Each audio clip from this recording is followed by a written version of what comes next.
Assalamualaikum, halo teman-teman. Perkenalkan, nama saya Banu Hatmoko, peserta pelatihan PPKD Jakarta Selatan Angkatan 1 tahun 2025 dari jurusan Teknik Komputer. Saat ini saya akan membahas tentang maintenance perangkat notebook atau laptop.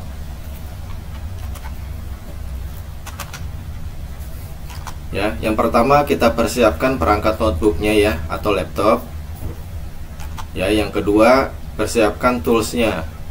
Ya, ini tools, terus pasta untuk nanti kalau memang di prosesornya itu sudah kering, kita harus ganti ya. Karena kalau kering nanti resikonya akan panas prosesornya.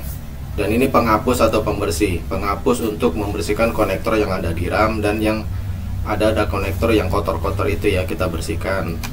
Nah, lantas yang ketiga memulai membongkar ya, nanti laptop notebooknya kita bongkar dan kita bersihkan perangkat penyusunnya itu. Ya, ada RAM, hard disk, ya kabel fleksibel, semua kita lihat dan kita bersihkan. Ya, casingnya juga. Dan yang keempat, kembali memasang semua perangkat yang sudah kita bersihkan untuk disusun kembali di laptop atau di notebook. Ya, oke, kita mulai ya.